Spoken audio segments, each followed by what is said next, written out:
녹화합니다, 지금. 자, 166페이지 가볼게요. 6번, 기생충 감염은 다들 알고 있죠? 기생충 때문에 감염되는 거. 자, 8호 가볼게요. 8호, 별표, 세계보건기구 감시대상 감염병. WHO가 국제공중보건의 비상사태에 대비하기 위해서 감시대상으로 지정한 질환이다. 라고 되어 있고, 9호, 별표, 생물태널 감염병. 얘는 나중에 밑에 가보면 19호 고위험 병원체 있거든요. 얘랑 구분을 좀 해줄 필요가 있다. 그래서 9호 먼저 보면 고의나 테러의 목적으로 병원체에 의해서 발생된 감염병이다. 병원체 동그라미 해주고 19호에 가보면 고위험 병원체라고 되어 있는데 생물 테러 목적으로 이용되거나 사고 등에 의해서 외부에 유출될 경우에 국민 건강에 심각한 위험을 초래할 수 있는 감염병 병원체다. 감염병 병원체 동그라미를 해주면 된다. 그러면 고위험 병원체는 그냥 단순하게 병원체 그 자체를 이야기를 하는 것이고 위에 있는 생물테러 감염병은 요 고위험 병원체 때문에 발생할 수 있는 감염병이다라는 거죠. 지금은 구분이 되는데 나중에부터 구분이 안 되거든. 구분해줘야 된다고 구분해주고 다시 위로 올라가서 10호, 10번 가보면 성매개 감염병, 성접촉에 의해서 발생할 수 있는 것. 그 다음에 11호 별표치입니다. 인수공통 감염병. 이거는 사람하고 동물 간의 병원체에 의해서 전파되는 것이다. 라고 되어 있는데요. 여기 페이지 175라고 적어놓고 175페이지 가보자. 자, 가보면은 제14조 인수공통 감염병 통보라고 되어 있는데 누가 누구한테 통보를 해야 되느냐라는 게 나옵니다. 자, 먼저 누가는 3명이 나와요. 첫 번째 저 끝에 가보면 국립가축방역기관장이라고요. 나오고 1번 매겨놓고 그 다음에 옆으로 가보면 시장구수구청장 나오죠. 2번 그 옆에 또 가보면 3번 시도가축방역기관장 이러고 나옵니다. 그러면 국립가축방역기관장, 시도가축방역기관장, 그리고 시장구수구청장 이 3명은 한 줄 내려가 보시면 다음에 해당하는 감염병이 있을 때에는 즉시라고 되어 있죠. 즉시 별표. 즉시 누구한테 통보해라 라고 되어 있어요?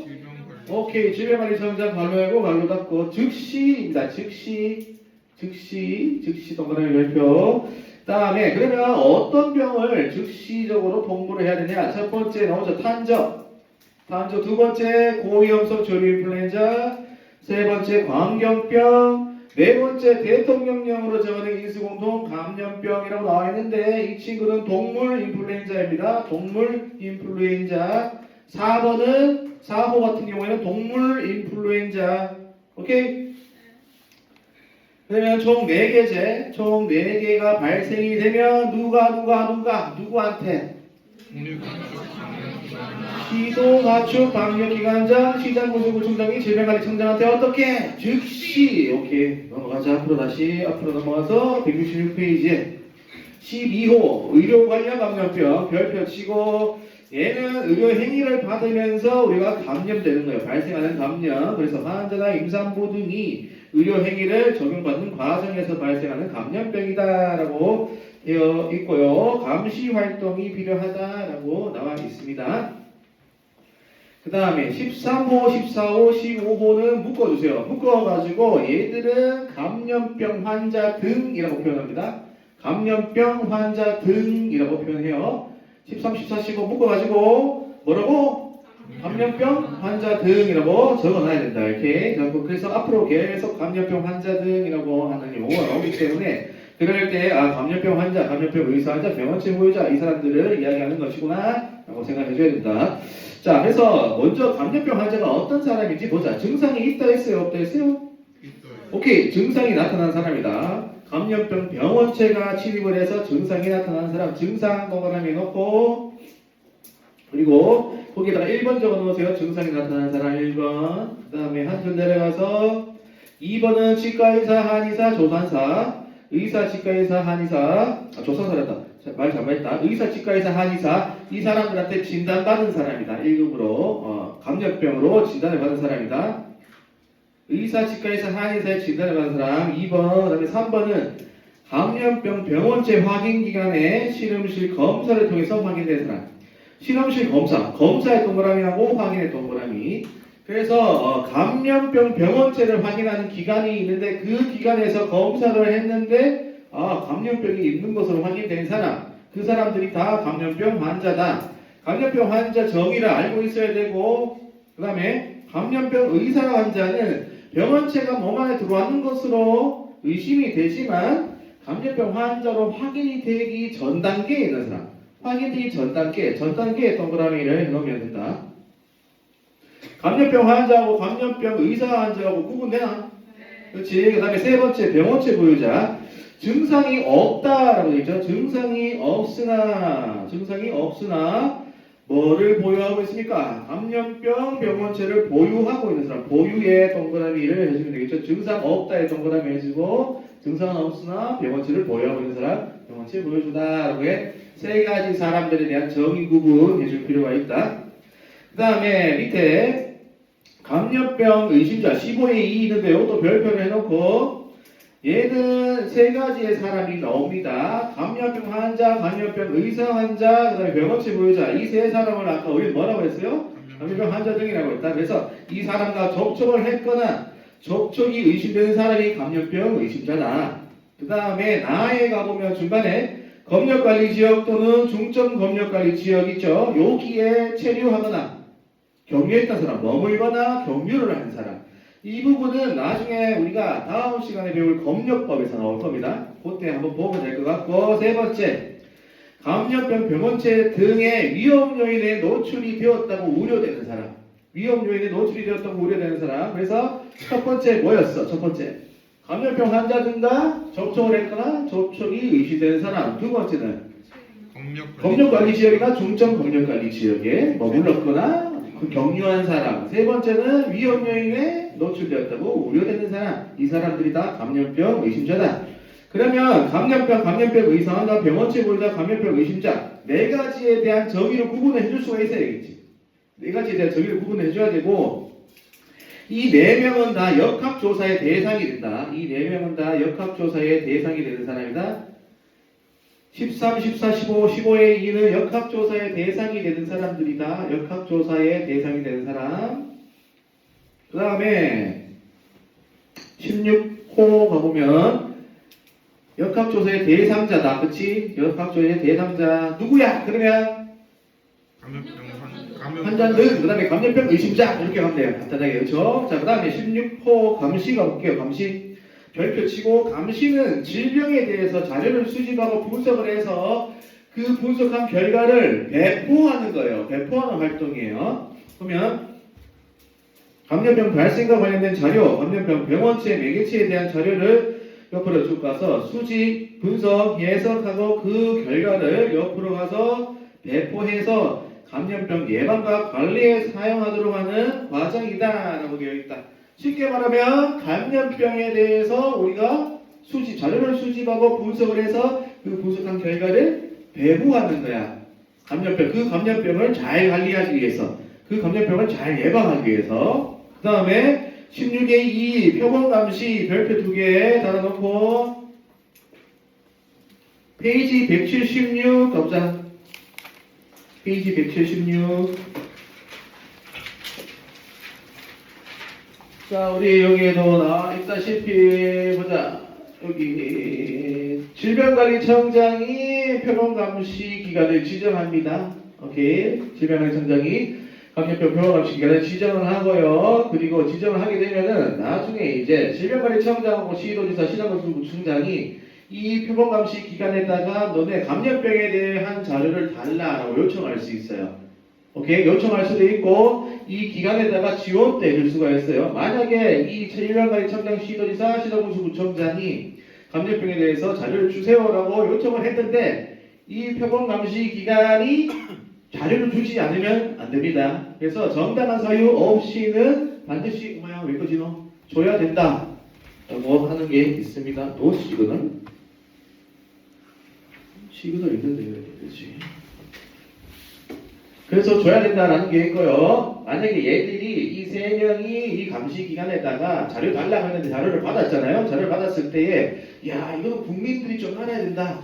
그렇게 하면은 이 세 사람이 국민들한테 전달을 해줘야 돼요. 그 내용을 전달해 줘야 된다라고 보시면 될 것 같은데, 그러면 어떤 질환들을 표본 감시를 하느냐? 4급이다. 뭐 아까 얘기했죠. 맞지? 표본 감시라고 하면 무조건 4급 감염병인데, 그것들을 문장으로 풀면 어떻게 나와 있냐? 중등도가 낮지만 발생률이 굉장히 높은 그 질환을 대상으로 해서 그 질환을 집중적으로 감시하는 기간을 지정한 다음에 지속적으로 우리가 감시하는 거다라고 나와 있습니다. 그죠? 그래서 여기에 대해서 여러분들이 이 슬라이드를 보고 흐름도를 머리에 속에 넣어놓고 인지를 하고 있어야 된다. 그래서 176페이지 가보면 잘 나와 있어요. 자, 이강 질병관리청장 통과를 발표하고 감염병의 표본 감시를 위해서 질병의 특성과 지역을 고려해서 한 줄 내려가서 보건의료기관이나 그 밖의 기관 또는 단체를 뭘로 지정할 수 있다?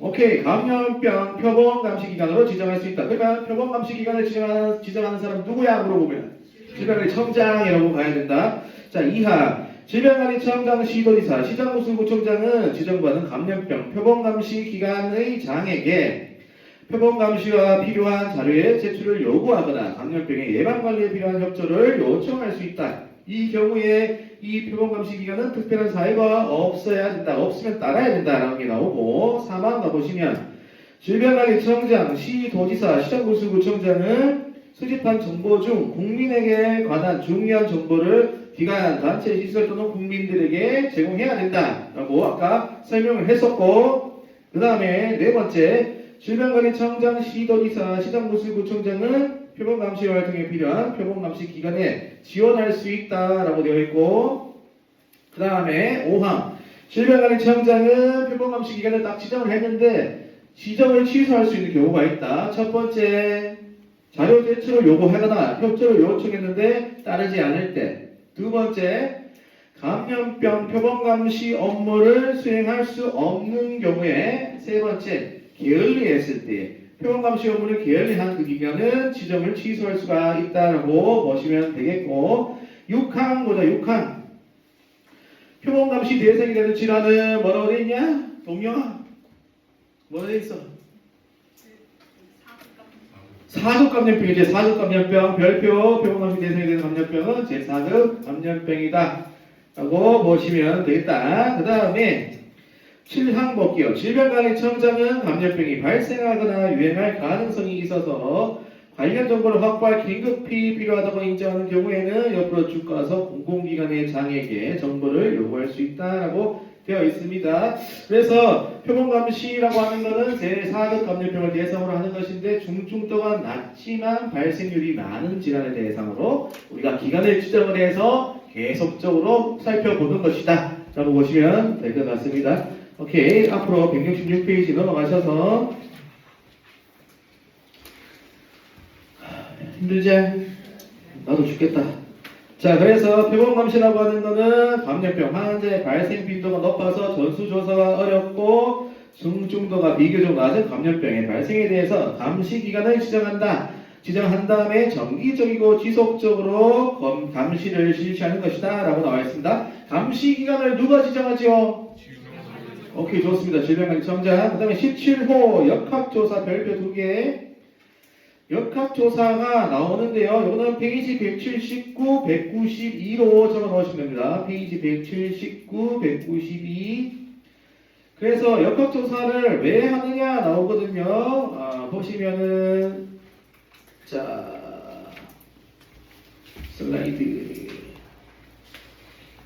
슬라이드에 나오는데요. 보시면 일단 목적이 뭐예요? 감염병을 확산을 방지하는 것이다. 첫 번째 목표. 두 번째, 발생 규모를 파악한다. 그 다음에 세 번째, 감염원을 추적하기 위해서다. 네 번째, 예방접종을 하고 난 다음에 이상 반응에 대한 원인을 찾기 위해서다. 다섯 번째, 예방접종의 효과를 확인하기 위해서다. 그래서 이 5가지의 목적으로 역학조사를 실시하는 겁니다. 그래서 우리 166페이지에 역학조사란 17호에 보면 역학조사란이라고 나오죠. 여기에서 다 여기 내가 정리해 놓은 내용들이 나와 있으니까 한번 읽어봐라. 알겠죠? 읽어보면 되겠지? 오케이. 줄 꺼놓고 읽어보면 되고, 아니면 내가 뭐 번역 읽어줄까? 오케이. 1번 감염병의 차단과 확산 방지 등을 위해서 이게 1번이 되고 그치? 그 다음에 2번 발생 규모 파악한다 2번 있고 3번은 감염원 추적 있죠.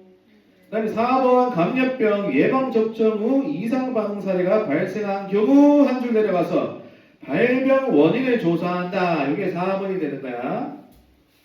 감염병 예방접종 후 이상 반응 사례가 발생한 경우 밑으로 내려가서 발병 원인을 조사. 이게 4번이고 5번 적어라. 5번 뭐 적으면 되겠냐?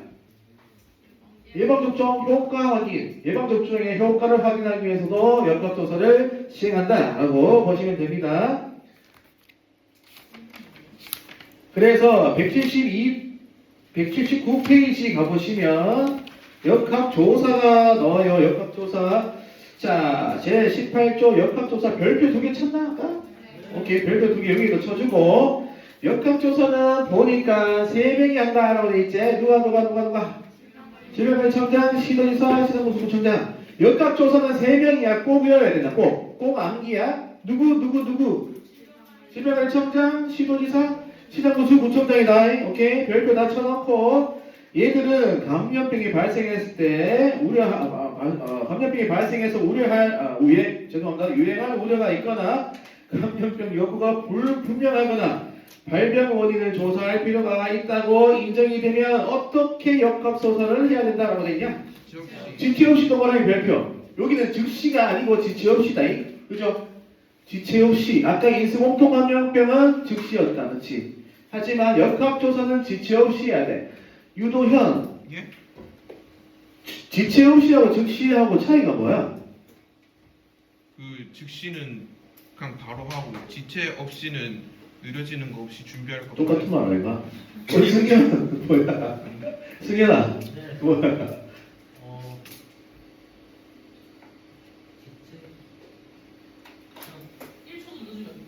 지체 없이는 보고 할 거 다 하고 안 된다. 즉시는 그냥 지체 없이는 시간적인 갭이 없어야 되고 즉시는 시간적인 갭이 어느 정도 존재해도 상관없는 거예요.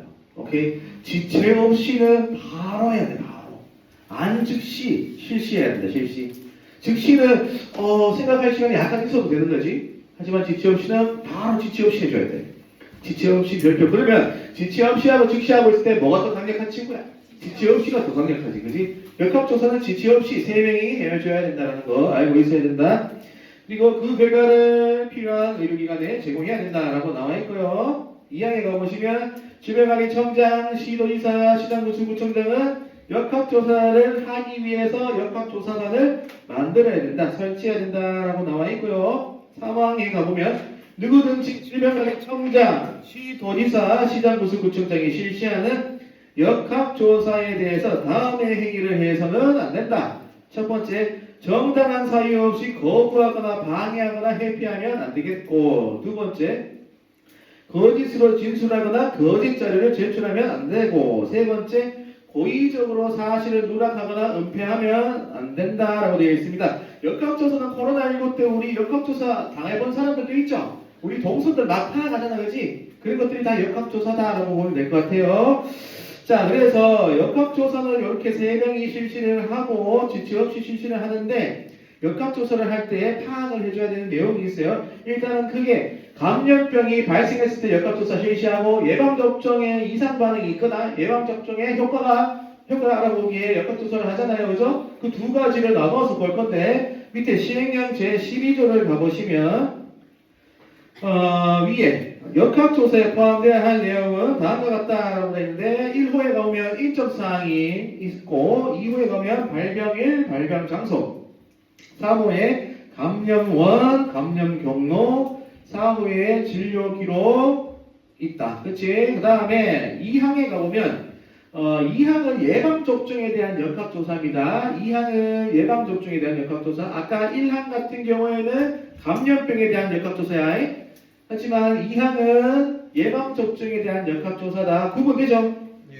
오케이. 그래서 우리 구분해서 알 필요가 있는데요. 먼저 보면 예방접종에 대한 역학조사는요. 첫 번째 인적사항 똑같이 나오고요.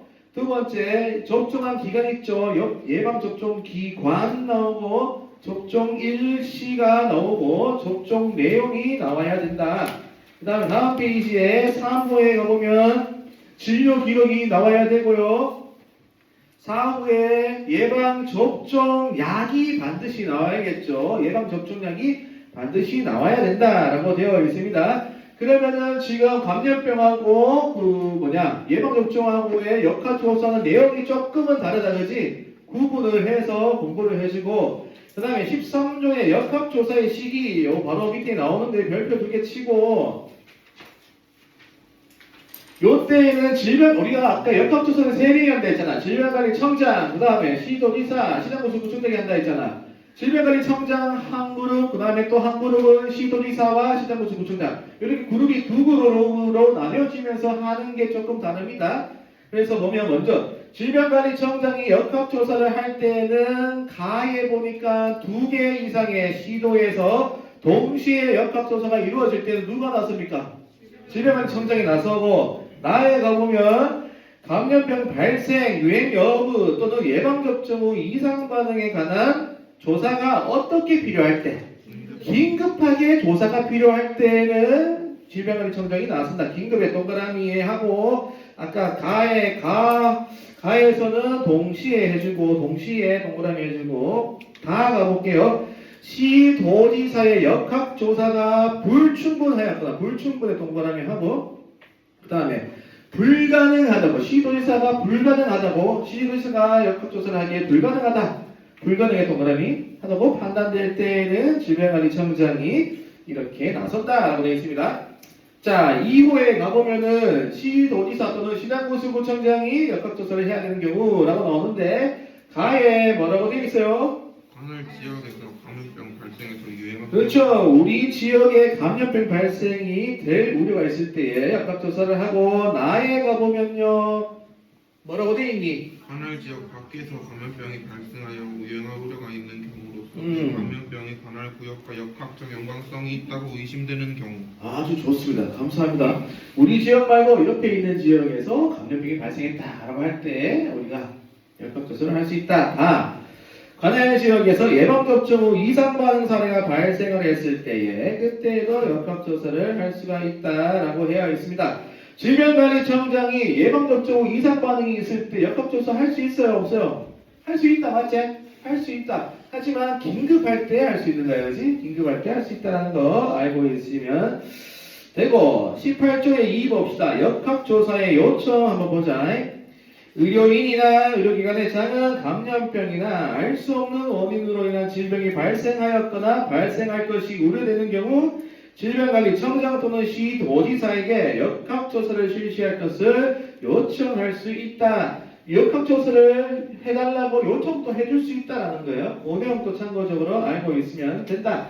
그래서 역학조사에 대해서 정리를 해왔었다. 그렇지? 해왔다. 그래서 여기에 하나씩 내가 다 정리를 해놨으니까 여러분들이 요거를 보고 정리를 해주면 되겠고 여기 2번에 시도지사 글자가 빠졌거든요. 그래서 여기 앞에다가 시도지사라고 하는 글자를 하나 넣어주면 좋다. 알겠죠? 여기에 시장군수구청장만 있잖아. 그렇지? 맞나 이거? 네. 그래서 여기 앞에다가 시도지사도 넣어줘. 이렇게. 요즘에 이거 강의 자료 안 들고 오자. 왜 안 들고 오지? 강의 자료 지금 알짜리기거든. 이거 꼭 들고 와서 꼭 봐야 된다. 시험 치기 전에 반드시 봐야 된다. 알겠지 이거? 네. 보자. 자, 그 다음에 앞으로 넘어가자. 역학조사는 끝나게 되고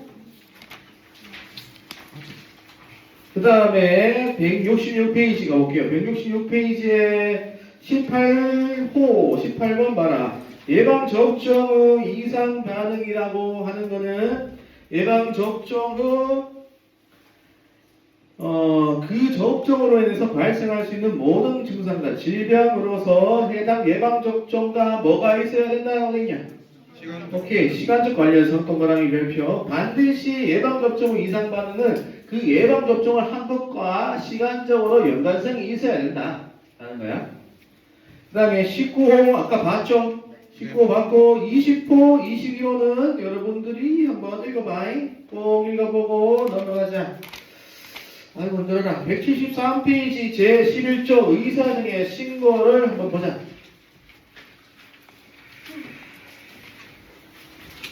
걱정하지만 오늘 다 못 나가니까 걱정하지 말고 우리가 지금 요거 보고 건강 진단만 보면은 좀 있구나. 야, 녹화되고 있다. 한숨 쉬는 사람 다 지킨다. 농담이고. 자, 봅시다. 11조 의사 등의 신고. 책을 보자.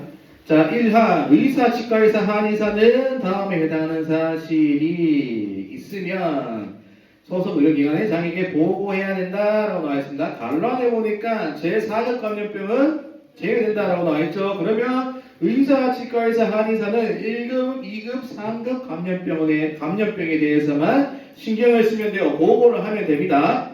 만약에 의사, 치과의사, 한의사가 소속되어 있는 의사, 치과의사, 한의사 같은 경우에는 병원장한테 보고를 하면 됩니다. 그 다음에 보고해야 되고 해당 환자와 그 동거인에게 질병관리청장이 정하는 감염 방지 방법 등을 지도해야 된다. 해당 환자와 그 동거인에게 감염을 예방하는 방법을 꼭 교육시켜야 된다. 별표. 그 환자뿐만 아니라 같이 살고 있는 그 사람들한테도 의사, 치과의사, 한의사가 교육을 시켜줘야 된다라는 거야. 그 다음에 한줄 내려가 보면 의료기관에 소속되지 않는 의사, 치과의사, 한의사는 그 사실을 관할 보건소장에게 신고해라 라고 되어 있다.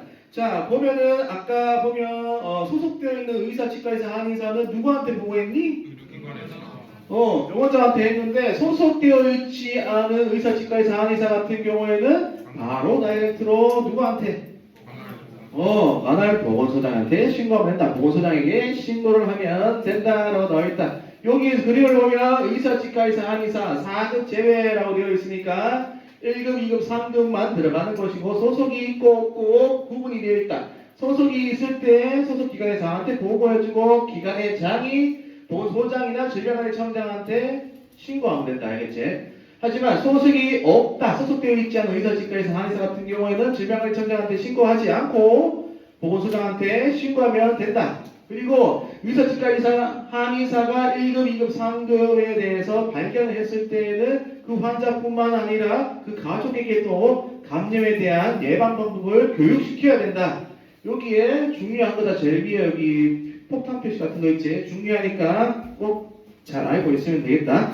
그래서 보면 책으로 다시 와서 제1항의 1호를 보시면 감염병 환자 등을 진단하거나 진단 가로 열고 가로 닫고 그 다음에 그 사체를 검안한 경우 사체를 검안 가로 열고 가로 닫고 감염병 환자 등을 진단하거나 사체를 검안했을 때에 소속이 있는 의사, 치과의사, 한의사는 누구한테 보고해라?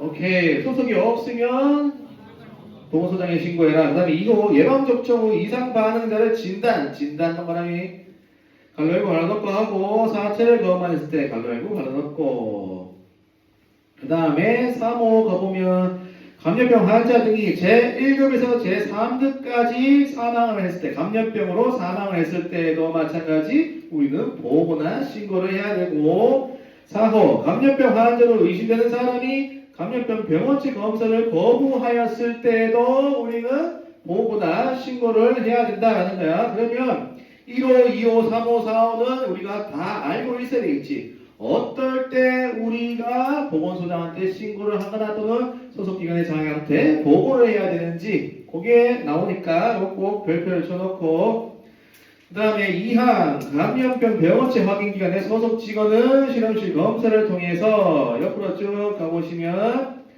감염병 환자 등을 발견한 경우 그 사실을 기관의 장에게 보고해야 된다. 기관의 장 동그라미 보고 동그라미 소속되어 있거든. 지금 직원도 소속이 되어 있잖아. 그렇지? 소속이 되어 있기 때문에 그 소속된 기관의 장에게 보고를 해주면 된다. 그 다음에 4방 보고를 받은 의료기관의 장 및 감염병 병원체 확인기관의 장은 제1급 감염병일 때는 즉시 동그라미 제2급, 제3급일 때는 몇 시간? 24시간 이내 4급일 때는 7일 이내에 어떻게 해라? 질병관리청장 또는 관할 보건소장한테 신고를 해라 라고 나와 있습니다. 자, 그래서 보면은 여기에 나와 있죠. 감염병 감염병 병원체 확인 소속 직원은 1급에서 4급까지 취급을 할 수 있어요. 의사, 치과의사, 한의사는 4급은 제외됐었다 맞죠? 근데 확인 기관의 소속 직원은 1급에서 4급까지 이렇게 취급을 해야 돼. 만약에 1급에서 4급까지의 감염병이 발견이 되었다. 그러면 이 사람은 누구한테 보고해야 되냐? 기관의 장한테 보고를 하재. 보고하면 기관의 장은 누구한테 신고하면 돼? 질병관리청장 또는 보건소장한테 신고를 하면 된다. 라는 그 다음에 사항 볼게요. 사항. 부대에 소속된 군의관은 제1항 각호 어느 하나에 해당하는 사실. 한 줄 내려가서 제1항 각호는 아까 1, 2, 3, 4번 묶어가지고 별표 쳐놨지 아까. 그거를 말하는 거다. 오케이? 그래서 이런 사실들이 있을 때에 사실들이 있으면 소속 부대장에게 보고해야 된다. 군의관도 의사 아이가 그지? 군의관도 의사이기 때문에 1에서 3급까지만 취급을 하는 거야. 왜? 갈라에 보니까 4급 감염병은 제외한다 라고 돼 있다. 자, 그치? 그래서 이 소속 군의관도 소속이 되어 있기 때문에 소속 부대장에게 보고를 해야 된다 라고 나와 있고요. 그 다음에 아래쪽에 보고를 받은 소속 부대장은 마찬가지 1급일 때는 즉시 2, 3급일 때는 24시간 이내에 관할 보건소장에게 신고해야 된다. 요거는 이 부대장 같은 경우에는 질병관리청장한테 신고하지 않는다. 그렇지? 특징적이지? 소속이 없거나 부대장인 같은 경우에는 질병관리청장한테 신고하지 않는다. 누구한테 신고하니? 보건소장한테만 신고한다. 그렇지? 보건소장한테만 신고한다. 그래서 여기 나와있지? 군부대장과 소속이 없는 의사 얘들은 보건소장에게 신고한다라고 되어 있다. 정리를 해놨다.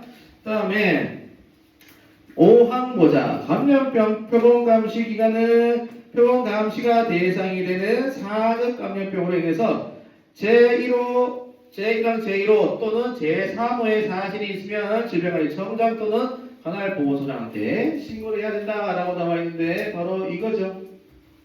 감염병 표본감시 기간은 4급 감염병을 취급하는 곳이다. 표본감시니까 4급이다. 그렇지? 얘들은 여기 나와 있는 것처럼 4급 감염병 환자 등을 진단하거나 그 4급 감염병 환자가 사망했을 때 사체를 검안을 했을 때 그때 신고를 하면 되고요. 그 다음에 4급을 취급함에도 불구하고 1급에서 3급 감염병으로 사망을 했을 때에도 신고를 해줘야 돼요. 빨간색으로 되어 있지? 그렇지? 요거 중요하다잉? 오케이? 네. 표본감시 기간 같은 경우에는 4급을 취급을 하지만 1급에서 3급까지 감염병에 걸려와서 죽었을 경우에도 신고를 해야 됩니다. 맞나? 네. 누구한테 신고하면 돼? 질병관리청장 또는 보건소장한테 신고를 해주면 된다는 게 있습니다. 자, 그래서 넘어갑시다. 174페이지에 힘들어. 제12조 그 밖의 신고자 볼게요. 그 밖의 신고자. 다음에 해당하는 사람은 제1급 감염병에서부터 제3급 감염병까지 해당하는 감염병이 발생한 경우 의사, 치과의사, 한의사의 진단이나 검안을 요구하거나 관할 보건소장에게 신고를 해야 된다라고 되어 있습니다. 그래서 그 밖의 신고자예요. 우리 여기 지금 신고자 의사, 치과의사, 한의사, 군의관, 감염병 병원체 확인 소속 직원, 감염병 표본감시 기간 요게 신고 의무자이고 야들 말고 그 밖에 신고 의무자가 또 나온다. 세대주 나오지? 세대주가 없으면 세대원이 되는 것이고 그 다음에 학교, 병원, 산후조리원, 목욕탕, 이발소, 미용소, 네일샵, 숙박업소 등을 관리하거나 경영하거나 대표인 사람들은 신고를 해 주어야 된다라고 나와 있습니다. 자, 근데 그 밖에 신고 의무자는 1급에서 3급까지만 신고하면 돼요. 여기 앞에 제시를 해놨다. 여기 그렇지? 오케이? 그러면은 의사, 치과의사, 한의사하고 군의관 그 다음에 그 밖에 신고 의무자는 1급에서 3급까지만 신경 쓰면 된다. 그렇지? 맞냐? 그렇게 된다라는 거 꼭 알고 있으면 되겠다. 그래서 이 그 밖에 신고자 같은 경우, 신고 의무자 같은 경우에는 보건소장한테 신고를 하거나 또는 의사한테 나 진료 좀 봐주세요. 진단 좀 내려주세요. 이 사람 진단 좀 내려주세요. 할 수 있다라는 거야. 그래서 요게 또 동그라미에서 적어왔으니까 확인을 해주시면 될 것 같고요. 그래서 교과서 볼게요. 1호 세대주 찾았냐? 세대주 그 옆에 세대원 있지. 세대주가 부재일 때 세대주 동그라미 해놓고 그 다음에 학교, 사회복지시설, 병원, 관공서, 회사, 공연장, 예배장소, 그 다음에 운송수단, 각종 사무소, 사업소, 음식점, 숙박업소, 그리고 옆으로 여러 사람이 모이는 장소의 관리인, 경영자, 대표자다 라고 보시면 된다. 그래서 여러 사람이 모이는 장소가 또 어떤 곳이냐? 175페이지에 가보시면 맨 위에 줄에 산후조리원 찾았냐? 산후조리원 있고 그 밑에 뭐가 있어? 목욕장 없어, 이용 없어, 미용 없어 이렇게 네 가지가 제시가 되어 있다. 이 네 가지는 지금 이미 슬라이드에 제시가 되어 있어요. 그래서 요 그림을 토대로 공부를 해주면 다 대응이 된다. 그 다음에 3호, 12조의 3호를 보면 약사, 한약사, 약국개설자도 마찬가지 슬라이드에 제시가 되어 있다. 그래서 암기를 같이 해줘야 되고 그 다음에 제2항 볼게요. 신고 의무자가 아닌 사람들도 그러면 세대주나 세대원이나 뭐 관리인이나 경영자나 대표자나 약사나 한약사나 약국개설자가 아님에도 불구하고 신고 의무가 없는 사람들도 감염병 환자 등 또는 감염병으로 사망했을 것으로 의심이 되는 사람을 발견을 했을 때에는 보건소장한테 신고해야 된다, 알려야 된다라고 나와 있지, 그렇지? 그 밖에 신고 의무자뿐만 아니라 여기에 해당되지 않는 사람들도 감염병 환자 등을 발견을 하면 보건소장한테 신고를 해줘야 될 의무가 있다는 거 알고 계시면 되겠다. 그래서 시행규칙 제8조 그 밖에 신고 대상 감염병을 보면 결홍 콜장 파세 A장이 나오지. 아까 2급 우리 외웠었지. 그치? 그 밖에 신고 감염병 아까 외웠었지. 콜장 파세 A장은 뭐였냐? 업무종사 일시제한 감염병이었고 거기에다가 결홍만 플러스 하면 그 밖에 신고 의무 감염병이 된다 했다. 맞나? 네. 그래서 요거 별표를 쳐놓고 암기를 해줘야 되고 아까 2급에 대한 내용도 아까 내가 쭉 적어놨잖아. 그치? 한성길이 홍수를 콜장하면서 팔자 파세 뭘 팔 거야? ABC, EV, 백, 그 다음에 폐장수, 유분포를 팔자라고 했지. 그거 꼭 암기해야 된다. 175페이지 제13조 보건소장 등의 보고라고 되어 있는데 아까도 처음에 말씀드렸다시피 작년 시설 목표다. 작년 시설 목표. 그래서 잘 볼 필요가 있다. 자, 신고를 받은 보건소장은 자, 이걸 보기 전에 읽어보자. 지금 이 사람들이 다 보건소장한테 신고했잖아. 그럼 신고를 받은 보건소장은 누구한테 보고를 해야 되냐면 특별자치시장, 특별자치도지사한테 보고를 하고 또는 시장군수구청장이 있으면 시장군수구청장에 보고를 해야 돼. 내가 특별자치시에 있는 보건소장이다 그러면 특별자치시에 있는 시장한테 보고하면 되겠지. 근데 그냥 내가 일반적인 시에 있다 그러면 그냥 시장한테 보고를 하면 돼. 그래서 두 개의 루트로 나뉘어진다. 과거에는 이게 없었거든. 그래서 올해 처음 들어왔거든 이게. 요거 암기해야 된다, 알겠지? 요거 과거에는 없었던 거야. 요거 암기해야 된다. 특별자치 시장, 특별자치 도지사한테 보고해야 된다. 요거 암기하고, 그 다음에 시장군수구청장에도 보고해야 된다. 요거는 관할 보건소가 어디에 있는 거에, 어떤 지역에 있는 거에 따라서 달라지는 것이다. 이해되지? 네. 그 다음에, 보고를 받은 특별자치 시장과 특별자치 도지사는 질병관리청장한테 보고를 해야 돼요. 하지만 시장군수구청장 같은 경우에는 질병관리청장한테도 보고를 해야 되지만 동시적으로 시도지사한테도 보고를 해야 돼요. 모두에게 보고를 해야 된다. 차이점이 있지. 네. 그지? 이 차이점을 지금 이야기를 하고 있는 것이다. 그래서 제1항에 신고를 받은 보건소장은 그 내용을 관할 특별자치시장, 특별자치도지사 요거 암기해야 되겠죠? 암기하고 얘 또는 시장군수구청장에게 보고를 해야 되고 보고를 받은 특별자치시장, 특별자치도지사는 누구한테? 질병관리청장한테. 그 다음에 시장군수구청장은 누구한테? 질병관리청장, 시도지사에게 각각 동시에 보고를 해줘야 된다는 게 있다. 그 다음에 2항 제1항에 따라 보고를 받은 질병관리청장, 시도지사, 시장군수구청장은 한 줄 내려가서 제1급 감염병 환자로 의심될 때에는 감염병 병원 재검사를 하게 할 수 있다라고 나와 있고 밑에 시행규칙 제10조 보건소장 등의 보고에 보면 1, 2, 3, 4번이 있는데 제1급 감염병이 발생했거나 제1급 감염병으로 사망했거나 뭐 아파라. 병원체 검사 결과를 받았을 때 1급 감염병으로 결과가 나왔을 때 그때는 신고받은 후 몇 대 어떻게 즉시 동그라미 즉시 보고해야 되고 2번 가보면 제2급이나 제3급 감염병일 때는 신고받은 후 몇 시간 이내에 24시간 이내에 하고 3번 제4급 감염병은 어떻게 신고받은 후 7일 이내에 우리가 다 알고 있는 사실이다. 그죠? 그 다음에 4별표 쳐라. 예방접종 후 이상 반응은 어떻게? 신고받은 즉시다. 즉시 그치 즉시 동그라미 해놓고 암기를 해주면 되겠다 하는 거예요. 오늘 여기까지밖에 못하겠네. 181페이지 19조만 하고 마치자. 19조까지 하고 왜? 싫어? 싫다고? 나도 싫어. 19조 건강진단 봅시다. 건강진단은 성매개 감염병에 대한 건강진단이에요. 성매개 감염병에 대한 건강진단인데 자 먼저 볼게요. 성매개 감염병 예방을 하기 위해서 종사자의 건강진단이 필요한 직업으로 보건복지부령으로 정하는 직업에 종사하는 사람과 요 사람 그래서 보건복지부령으로 정하는 직업에 종사하는 사람 요 사람은 3명이 있다. 적어라. 빨리 적자 빨리. 자 집중하자. 3분 안에 끝난다.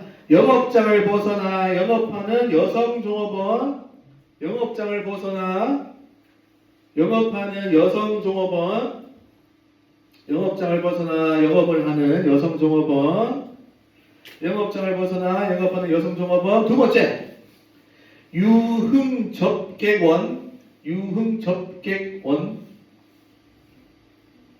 유흥접객원 세 번째 안마시술소의 여성종업원 안마시술소의 여성종업원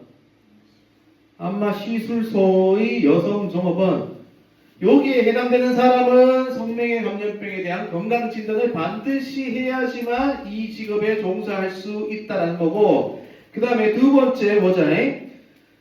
성매개 감염병에 감염이 되어 그 전염을 매개할 상당한 우려가 있다고 누가 인정한 사람이야. 특별자치시장 그렇지. 특별자치시장 또 특별시도지사 그 다음에 시장 무슨 구청장이야. 과거에는 특별자치시장 특별자치도지사가 없었다. 새롭게 들어왔거든 지금. 요거 암기해줘야 되겠지. 나올 확률이 높겠지. 그렇지 않냐? 꼭 암기해야 돼. 그지? 아까 여기 보건소장이 누구한테 보고한다는 것도 꼭 알아야 돼. 바뀌었기 때문에. 요거 바뀌었기 때문에 꼭 알아야 되고 요 부분도 꼭 알아야 돼. 그러면 특별자치시장, 특별자치도지사, 시정구청장이 야 너 검사 받아 한 사람은 무조건 성매개 감염병에 대한 건강진단을 받아야 된다는 거야. 받지 않으면은 그게 그와 관련된 직업에 종사할 수 없다라는 거다. 네. 그래서 진단을 받아야 된다라고 되어 있다. 그래서 요거 별표 2개 쳤나 아까? 네. 오케이. 성매개 감염병은 몇 급이었냐? 4급이었는데 매독이 지금 4급에서 3급으로 갔다는 거 있었잖아. 그렇지? 그거 알고 있으면 되고 이번 시간은 여기까지만 하고 시간 관계상 다음 시간에 필수 예방 접종부터 이제 감염병 다 할 거고요. 그 다음에 검역법을 좀 할까 합니다. 그렇게 해서 진행을 하도록 하겠습니다. 질문 있나? 퀴즈는 퀴즈는 화요일에 안 치는 없습니다. 왜 별로 안 좋아하는데? 왜요? 퀴즈는 없어요. 감염병이 다 안 나갔기 때문에 퀴즈는 내지 않고요. 감염병이 다 나갔을 때 그때 퀴즈를 내도록 하겠습니다. 그렇게 하는 걸로 하고 한 주간 복귀하신다고 고생 많았어요. 수고하셨습니다.